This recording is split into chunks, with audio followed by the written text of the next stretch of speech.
Welcome. You're listening to the Malcontent News Russia-Ukraine War podcast, the show that cuts through the fog of war and updates you about the ongoing conflict in Ukraine. With your host, Linnea Hubbard. Don't forget to like, comment, and subscribe on Apple Podcasts, Spotify, and Google Podcasts. I'm Linnea Hubbard, and today is Thursday, December 15th, 2022. It's been 3,214 days since Russia occupied Crimea on February 27, 2014, and 295 days since the large-scale invasion of Ukraine began. Today's podcast looks at what happened yesterday in the Russia-Ukraine war. The Malcontent News Russia-Ukraine War update is compiled by our team from around the world. Today's report includes information from direct contacts in Ukraine and their proxies, Russian Ministry of Defense reports, the General Staff of the Armed Forces of Ukraine reports, Operational Command South of Ukraine, open source intelligence, our in-house team of analysts and geolocation experts, and pro-Ukrainian and pro-Russian mill bloggers and social media accounts with a track record of trying to be accurate. We have one mission: to report the truth, because the truth matters. Some quick housekeeping. We'd like to remind our listeners that our team will be taking a well-deserved break for a few days in December and January, so we will not be publishing new episodes on December 25th and 26th, nor on December 31st and January 1st, and we will be focusing on special reports in the first week of January. Our full situation reports and regular update podcasts will start up for 2023 on January 11th. Of course, if there are any major developments during that time, we'll jump in with coverage and analysis. With that out of the way, let's start with our assessment of the current status of the war. First, we maintain that the commander of all Russian forces in Ukraine, Army General Sergei Surovikin, has increased the operational tempo to create a political victory before December 31st by employing the same strategy as his predecessor, Colonel General Alexander Lapin, on the Soledar-Bakhmut axis. Second, we maintain that Russia is still conducting stealth mobilization, and it's almost certain that the second wave of partial mobilization will begin in January or February 2023, despite Kremlin denials. Third, we maintain that the threat of Russian forces in Belarus crossing into Ukraine has diminished further and is now a remote possibility during the winter months. Fourth, we assess that terror attacks on civilians and civilian infrastructure will continue at least through December 22nd. Fifth, we maintain Russia will not stop until the Ukrainian electrical grid and natural gas network are completely destroyed, or Russia's supply of missiles and drones is exhausted. Sixth, we maintain that a nuclear accident caused by the de-energization of Ukrainian nuclear power plants as a result of Russian electrical infrastructure destruction is possible. Seventh, our assessment that Russian President Vladimir Putin is facing more unrest outside the Kremlin was accurate, with numerous Russian mill bloggers openly criticizing the Kremlin, tactics, strategy, intentional disinformation spread by Russian state media, and the treatment of Mobics.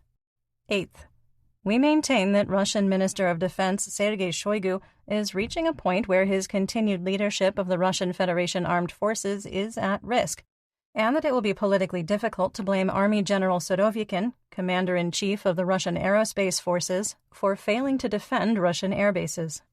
Ninth, we maintain that neither belligerent will enter an operational pause over the winter. 10th, we maintain that the Russian military within Ukraine is combat ineffective and can only mount effective defensive operations.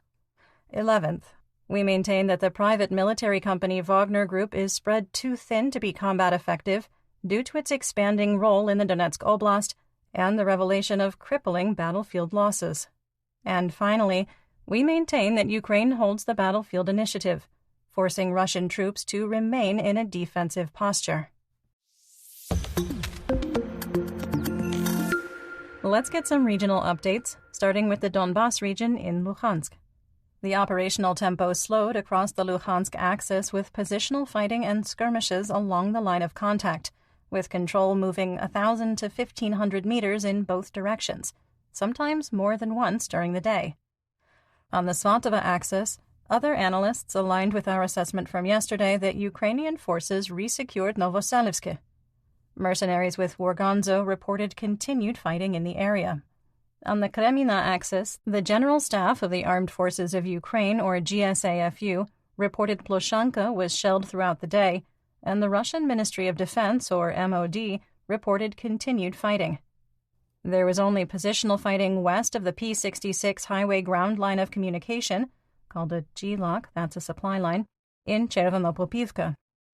Our favorite FSB colonel, convicted war criminal, Kremlin pariah, and former Mobik, Igor Girkin-Strelkov, wrote that Ukraine now has full fire control of the P-66 highway G-lock from Svatova to Kremina. Southwest of Kremina, the Russian MOD reported fighting near Dibrova on the Donetsk-Luhansk administrative border. On the Lysychansk axis, Russian and Ukrainian sources reported positional fighting east of Bilohorivka, the one in Luhansk, with no change in the situation. The Luhansk People's Republic, or LNR, Joint Center for Control and Coordination, JCCC, reported another HIMARS strike on Kadiivka, with 10 rockets striking a military or industrial target, according to Strelkov. Serhiy Haidai, Luhansk Oblast administrative and military governor, reported that an ammunition depot was destroyed in the attack and that a military barracks for Russian troops was next to the targeted area.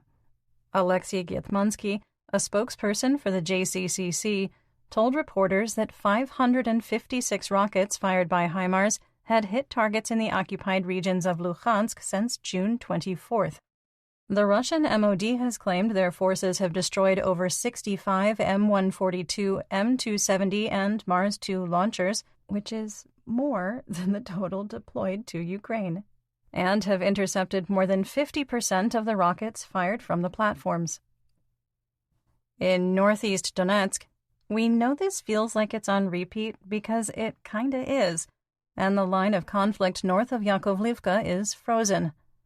On the Lysychansk and Popasna axis, mercenaries with PMC Wagner, backed by the 2nd Army Corps of the LNR, continued their attempts to advance on Verkhnokamianskya, with Operation Epic Fail successfully executed. To be clear, the advance failed. Russian forces continue to shell Ukrainian positions in Spirna to lock them in place, but continue to make no attempts to advance on the village. Wagner also continued their attempts to cross the T-1302 highway at Bilohorivka, the one in Donetsk, and remain locked in place near the quarry. Ukrainian forces are stabilizing their defensive lines on the Soledar-Bakhmut axis. Yaroslav Lysenko, a spokesperson for the Freedom Battalion of the National Guard of Ukraine, reported that PMC Wagner was using penal units to attack Ukrainian positions in waves, which initially overwhelmed defensive positions. Lysenko said that Ukrainian forces had adjusted their strategy and that adding fresh reinforcements was helping stop the Russian advance. Although the somewhat reliable Russian sources we follow reported continued fighting, the enthusiasm expressed over the weekend was gone. Ukrainian forces held the defensive lines in Yakovlivka and kept PMC Wagner, supported by the Donetsk People's Republic, or DNR 1st Army Corps, east of the T-1302 highway. Fighting continued on the eastern edge of Soledar. Mercenaries with Rybar reported that 2 strongholds, quote, near Soledar were captured by PMC Wagner, while Strelkov reported no gains over, quote, the last few days. Strelkov's summaries carry a lot of weight, as he has consistently been one of the most reliable sources of battlefield information since May. Fighting in the center of Bakhmutska continued with no change in the situation. On the Bakhmut axis, the situation was stable at the time of recording. PMC Wagner's December 13th claim of a significant advance toward Pithorodne, northeast of Bakhmut, was false, as we had assessed based on available intelligence. Rybar reported a, quote, continued advance, but did not provide any more specifics, and the GSAFU reported that Ukrainian positions were shelled. There is growing consensus that Russian forces have crossed Fedora Maximenko Street in Bakhmut and control 2 to 4 blocks of private homes, and significant doubt that PMC Wagner has gained control of the sparkling wine factory. There wasn't any significant social intelligence in the last 24 hours, and changes to the terms of service for Twitter on December 14th sent a chill across the open-source intelligence community, making crowdsourcing data more difficult. Strelkov described the fighting east of Bakhmut as, quote, fierce skirmishes, while Russian and Ukrainian sources reported continued fighting and strongly implied no change to the line of conflict. Wagner's December 13th claim that 90% of Opitne was captured was false. The most intense fighting on the Bakhmut axis, though, continues to be in this region. South of Bakhmut, the GSAFU reported that Ukrainian positions were shelled in Klishchiivka and Avdiivka, the one in Donetsk, with no reports of major fighting in the area. The situation around Kurdyumivka and Ozaryaniivka is complicated due to a lack of social intelligence and poor weather conditions preventing the analysis of satellite images. The GSAFU reported that Ukrainian positions in both towns were shelled throughout the day. This would indicate that Ukrainian troops have entered Ozaryaniivka and a counteroffensive effort is happening west of the T-513 highway.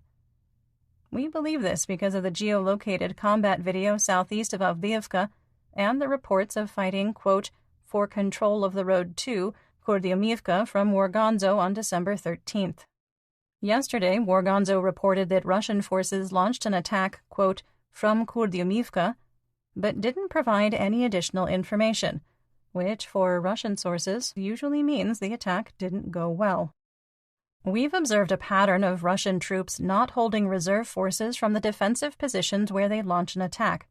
When an attack fails, there isn't a capable defense from the starting point, forcing Russian troops to move to the next line. Okay, some assessment. Based on the available information, we believe that fighting in Kurdyumivka is still happening in the area of the railroad station, and PMC Wagner, supported by DNR and LNR separatists, attempted to take back lost positions, which failed. Ukrainian forces established positions in the northwest corner of Ozaryaniivka, east of the canal and the road to Kurdyumivka. Russian forces then shelled those new positions, attempting to force the Ukrainian troops out. We maintain both settlements are contested. The GSAFU also reported that Ukrainian positions in Mayorsk were shelled. In southwest Donetsk on the Avdiivka axis and southwest of Novoselivka-Druha, the 1st Army Corps attempted to advance on Vesele to improve their positions near Krasnohorivka. For clarity's sake, this is not the Vesele where the Donetsk International Airport is located, but a hamlet on the H-20 highway. The Russian attack was repulsed. The Russian MOD claimed that the 1st Army Corps captured Vodyana, information not shared by the People's Militia of the DNR Public Relations Telegram channel. There are claims that up to 50 Ukrainian soldiers were taken as prisoners. There was a significant attack on Ukrainian positions in Pervomaiske, with Russian troops making minor gains. DNR separatists attempted another advance on the Ukrainian firebase at Nevelske, once again without success. Both Russian and Ukrainian sources reported continued fighting in Marinka, described as tactical and a, quote, meat grinder by Strelkov, adding that the DNR made no gains. A geolocated video showed a Russian tank supported by light infantry engaging Ukrainian forces east of Druzhby Avenue. DNR separatists were either pushed back 1 or 2 city blocks or overstated their earlier gains. Russian sources continue to insist that Ukrainian troops are cut off. You can look at the map and decide for yourself. Quick sidebar. If you are a newer listener, you can find our war map at www.rusukrmap.com. Fighting was reported around Pobeda, and the DNR carried out Operation Epic Fail 2 in Novomikhailivka, obviously not succeeding there either. On the Vuhledar axis, Russia's December 13th attempt to advance on Vuhledar from Pavlivka was another case of leaving an inadequate reserve to hold the launching point if the attack failed. There were multiple reports that Ukrainian forces were able to recapture lost positions. In our assessment, Ukrainian troops now hold 25 to 33% of the town. Strelkov condemned the attack due to Russia's continued strategy of attacking Ukrainian strongpoints head-on instead of probing for weaknesses. The Russian MOD claimed Ukrainian forces attempted to advance on Novomayorsk without success. Multiple Russian sources reported fighting in Neskuchne, south of Velika Novosilka. The People's Militia of the DNR PR channel claimed their forces destroyed 2 main battle tanks, or MBTs, and 8, quote, armored and automotive vehicle units. They released a video showing 1 tank being destroyed, and they made no claims of taking prisoners of war. Ukrainian forces carried out 225 fire missions on the occupied territories. Occupied Horlivka and Donetsk were shelled with artillery, mortars, and rockets, with 9 people wounded. It's unclear who is shelling the region, with Strelkov reporting that Ukraine is striking military and industrial targets and the, quote, areas near them. Russian sources were claiming that Donetsk experienced its most widespread shelling since 2014. Moving on to Kherson and Zaporizhia. Once again, there was mutual shelling by both belligerents in Kherson, with the Free Ukrainian territories experiencing the heaviest shelling since the November 10th liberation. Russian forces conducted 81 fire missions, targeting the city administration building, residential areas, and electrical and heating infrastructure, knocking out heat to parts of Kherson.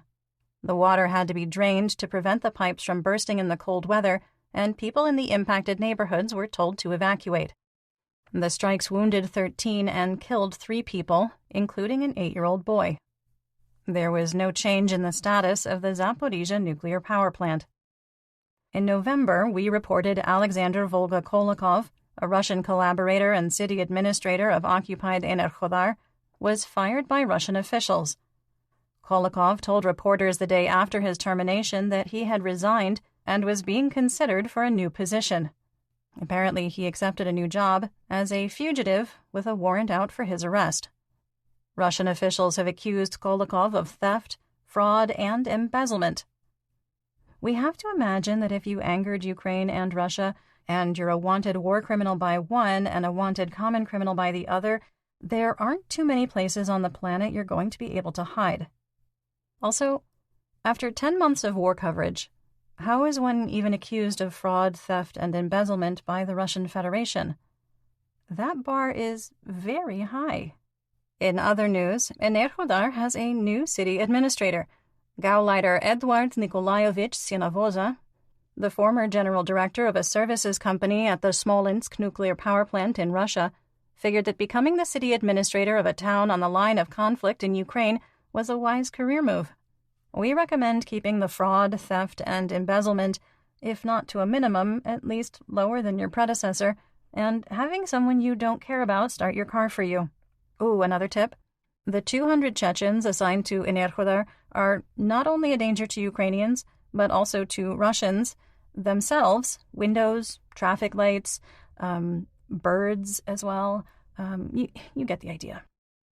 Colonel Vladimir Bondarenko, the former head of the Vasilyevsky Rayon Police Department until resigning over the summer, who disappeared on October 6th from his Melitopol home, may have been found. Bondarenko's car was located in a remote area outside the city, destroyed by fire, with a charred corpse inside. He was never accused of being a collaborator, but questions have been raised on why Russian officials never took him into custody as a senior leader of the Ukrainian police.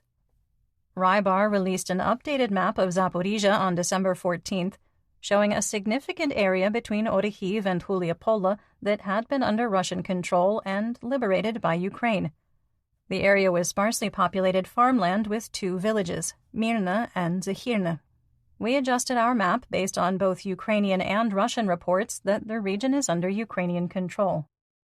In the rest of Zaporizhia, Russian forces remain in a defensive posture, with artillery and tank fire from the Zaporizhia-Donetsk administrative border to Huliapola to Orikhiv to Mali Sherbaki. In the Black Sea, Crimea, Mykolaiv, and Odessa region, there was no information on the status of the Black Sea Fleet. On the road between Krasnoperekopsk and Zhankoi, that's the E97 highway, large piles of concrete tetrahedrons, also called dragon's teeth, and prefabricated concrete bunkers, derisively called septic tanks, were dumped into haphazard piles. So that's going well.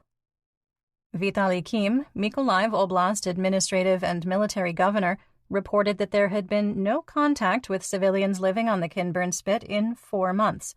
He added, quote, "Russians are shelling all watercraft that could deliver aid, so contact is unrealistic," end quote.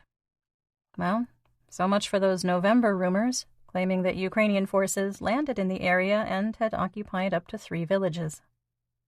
In western and central Ukraine, Russian forces continue to attack Nikopol, Marhanets, and Chervonohrivka in Dnipropetrovsk. Up to 40 Grad rockets fired by MLRS hit all 3 communities, targeting residential areas and civilian infrastructure. There were no injuries reported. In economic news, the Russian ruble fell to an exchange rate of 65 for $1 in very light trading. Oil prices were mixed, with WTI crude climbing to $77 a barrel and Brent unchanged at $81. Russian Urals crude climbed again, reaching $58 a barrel. United States wholesale RBOB gasoline on the spot market climbed to $2.23 a gallon, or 59 cents a liter. Dutch TTF natural gas futures rose, hitting €135 per megawatt hour for January 2023 delivery and €136 for February. Chicago SRW wheat futures were up, climbing a few pennies to $7.53 a bushel for March 2023 delivery. And that's what we know. Join me again tomorrow for more updates. Until then, stay safe, everyone. You've been listening to the Malcontent News Russia-Ukraine War podcast. To help keep us independent, please consider providing financial support by becoming a patron. Want on-demand news in your hand? Download the Google News app and make Malcontent News one of your favorites to receive breaking news updates. Thank you for listening.